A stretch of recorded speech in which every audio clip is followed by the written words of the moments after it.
7 tour lectures so far, and with an average audience size of about 2,500, and they're going great. They're unbelievably positive. Almost everybody dresses up, which I think is really cool. Really? Yeah, well, when I went out on tour in 2018, before I went out, I thought I wanted to do this like 100% right, or at least as close to that as I could manage. So I went out and bought some expensive suits, and I spent way more money on, this is one of them actually.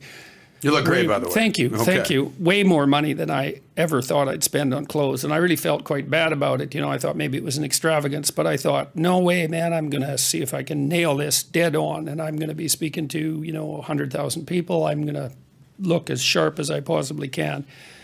And one of the consequences of that has been that young men in particular come to the lecture tour dressed up in suits, 3-piece suits. Or the couples come and they're dressed up like they're coming to a wedding. So that's really something. And why do you think that is? Is it because you set that standard? They're sick acting like kids. Okay. Our whole culture pushes the idea that teenage life, or even childhood for that matter, but teenage life is some sort of pinnacle, and then everybody dresses down, so they look, especially men, they look like overgrown 10-year-olds, and there's something extremely demeaning about that. And so to provide people with the opportunity to dress up in a classic manner and to look like adults, to present themselves in that manner, there's something very attractive about that, because we haven't done that in our culture. That's been, I would say, downplayed in importance or for certainly since the 1960s. Who's to blame for that? Because you recall, anytime you would fly in an airplane, if you see old school pictures, people were dressed in 3-piece suits to go on an airplane. This is in the 60s, I assume. And then now you see someone like Mark Zuckerberg wear a T-shirt to give a speech in front of a TED Talk or something like that. So well, who's to blame for this dress Some down? of it's just fashion. I mean, fashion moves around, and it usually drifts from the top down. And so when formality becomes the norm, but that drifts down, say, to the working class, then the upper class thinks, well, we can't do that because that would, associate us with the unfashionable people. And then they dress down. And so then that drifts down the hierarchy. And so there's some of it's just fashion, but a lot of it too is this idea that this sort of reflexive, rebellious attitude that anything that violates traditional norms, or even anything that's associated with patriarchal oppression and adulthood, is to be eliminated in favor of what's hypothetically a more free individuality. But it's not, because everybody looks the same. I was in Washington 4 or 5 years ago, maybe longer than that. It's probably longer than that, when I first went in the summer.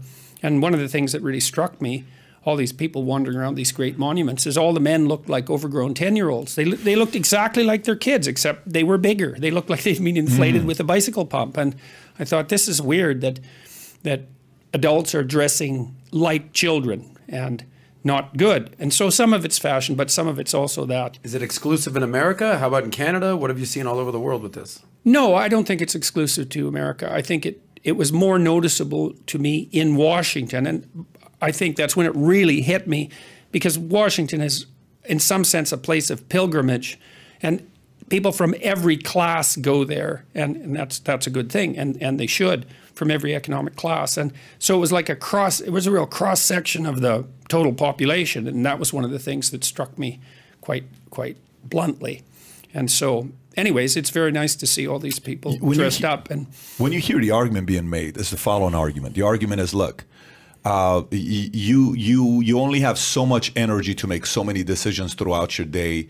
Do you want to be in front of the closet in the morning, picking and choosing what suit I'm going to wear to tie with what shirt and what tie? You know what? I'd much rather not consume my energy thinking about what outfit to put together. It's a lot easier to just have a white shirt, jeans, regular tennis shoes, and go to work, and let me make the bigger decisions while I'm running the company. I've never felt bad not wearing a suit.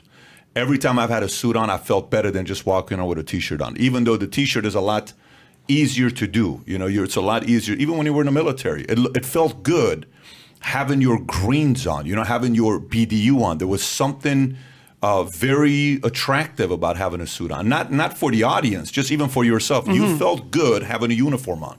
I don't know. Yeah, well, I talked to my father about this years ago, because he always wore a suit when he was a teacher. He's still alive. He's a teacher, and he always wore a suit. And I asked him why one day, and he said, because it was his way of showing respect for the students.